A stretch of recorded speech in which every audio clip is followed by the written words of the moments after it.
morning, everyone. Hello, welcome back to another video. So for today's video, we are going to be chatting about the first candle of Advent, which technically should have been done on the first Sunday of the Christmas season, which would have been November 30th, last Sunday.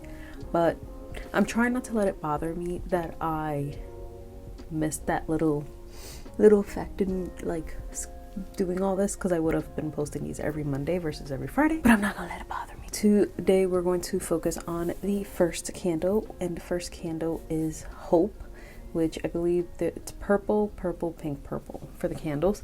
So honestly, the first time I've heard about Advent, the specific celebrating of the Advent candles and stuff like that, I've seen it on social media, some people that I follow that do it and stuff like that, but I've never really understood it, looked into it. It was just never, I never gave it a second thought until last year. My pastor actually, for the Christmas season, did sermons every Sunday on each of the candles. I think I have, but I don't know if I have the actual notebook we used for.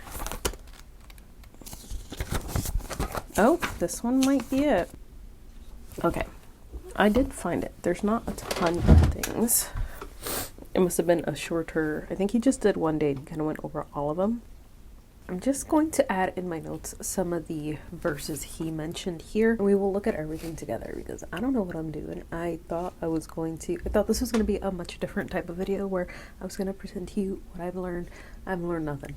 And let me just add these verses, and I guess this will be something we study along together. If you guys do celebrate the Advent season, with the Advent candles, definitely let me know your thoughts, what you've learned, what God has shown you, what you do to celebrate the candles, because it's something I'm interested in. It's just not something I've ever thought twice about, not something my family does. I'm very interested to see what other people do. Cool. I know there's a lot of resources out there that go through the different candles and stuff, so I guess we'll just do.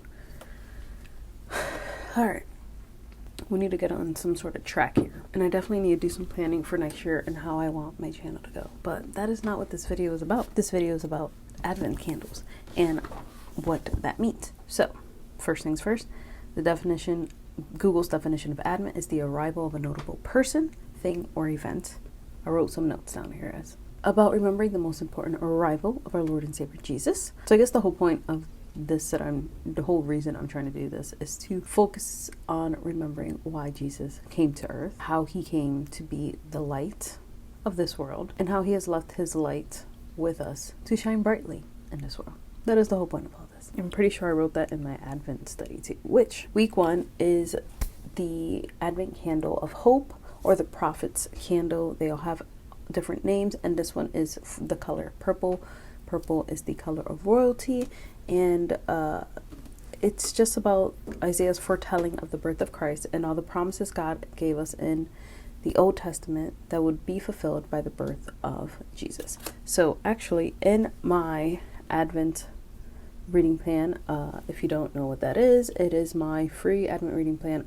It's a daily reading plan up until the day of Christmas, going through Jesus's birth, but also touching on the prophetic, some of the prophetic prophecies regarding Jesus and his birth and how he fulfills them. For day 4 here, I have Isaiah. The reading for my Advent reading plan was day 4, Isaiah 7:14, and then other stuff. But I want to look at that one because the prophecy candle, or the prophet candle, talks about Isaiah's foretelling, which is in Isaiah 7:14. So let's read that. I'll start at verse 13. So this is the Lord talking to Ahaz, and he's going to give him a sign of the Emmanuel. So verse 13, he says, "And he said, Hear then, O house of David, is it too little for you to weary men, that you weary my God also? Therefore the Lord himself will give you a sign. Behold, the virgin shall conceive and bear a son, and shall call his name Emmanuel." Then I have also just more notes in my Bible, which I think it's interesting because here I put the verses Luke 1:26 through 38, and then Matthew 1:16 to 20. But here in my actual notes I have Matthew 1:23 but sometimes I just write whatever in my notes. So let's look those up.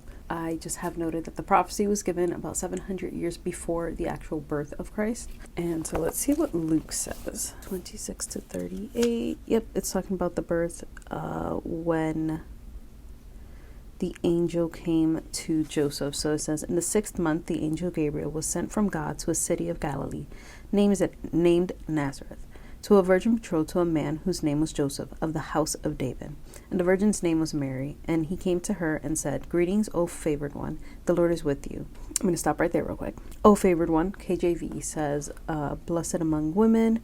And then it says of the house of David. So both Mary and Joseph were actually of the house of David, which is very important to the lineage of Jesus and just, just for his right to the throne through blood and through the royal lineage. So basically that is just summing up that she will be born of a virgin, which it says here, behold, the virgin shall conceive a son and shall call his name Emmanuel. And Emmanuel means God with us. So here I have Matthew. So let's switch to Matthew real quick. 1. So that's just talking about how she gave birth to Christ and that Joseph, the son of David. Oh, this is when the angel came to Joseph and just told him that, Mary's conceived from the Holy Spirit. Oh, and then verse 23, I have it here because verse 22 to 23 says, all this took place to fulfill what the Lord had spoken by the prophet. Behold, the virgin shall conceive and bear a son, and they shall call his name Emmanuel, which is Isaiah 7:14, which we just read, which means God with us. There was a lot there, but also not a ton. So let me just go over that all again really quick. I'm trying to make editing this simple so you guys understand everything that I'm saying, because sometimes I don't understand everything I'm saying. So the hope candle, it's the prophet's candle. The purple represents royalty, and it also has to do with Isaiah's foretelling of the birth of Christ and all the promises God gave us in the Old Testament and how they would be fulfilled in the birth of Jesus. So we see Isaiah 7:14, where it says, behold, the virgin shall conceive and bear a son and shall call his name Emmanuel. And we see that, in Luke and in Matthew, the angel appears to Mary, who is currently a virgin, betrothed to Joseph. They are both of the house of David. And the angel does say that this was all done to fulfill the prophecy of Isaiah 7:14. And he says that in Matthew 1:22 to 23. I do have some more notes here.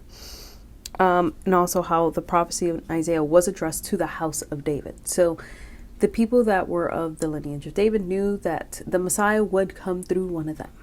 And it would be a very big blessing to the woman who would conceive this child. Here it says virgin is translated in the Hebrew translation to Alma, which means young woman of marriageable age that has not had sex. So hence a virgin. The use of the definitive article, the word the between the virgin, with the word Alma, indicates that the Lord had a particular woman in mind. God already knew what was going to happen, as we already know is how things go. Emmanuel, God with us, it means God with us in all sense and form. That's basically the first candle. Let me see if I find anything else on the internet.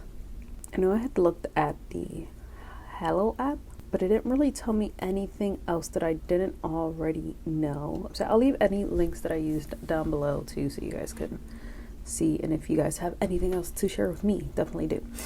Man, I wish I bought the candles now. Oh, guys, I feel like I failed. I should have bought the candles and done this properly. I feel like that's the whole point, is to have the candles, have it physically so you can have a physical reminder. Maybe next year. But I think that's it for learning about the Advent candles. If you guys have more information, definitely let me know. I'll keep looking, and maybe next week we'll have a little bit more resources to look at as we chat about the candle. The next candle is the candle of peace, another purple candle. So we will chat about that. And if you are looking for something to read this Advent season, take a look at my free Advent reading plan. There is readings for each day the month of December up until Christmas, the 25th, and you will go through the birth of Christ and also just the like I mentioned, the prophecies that he fulfilled for his birth. So yeah, I think that's it, guys. I feel like there should have been more. We'll get back to our regularly scheduled content next week. Just going through Proverbs. I will do my Habakkuk next week, and we will chat. And yeah, I think that's it, guys. I will see you.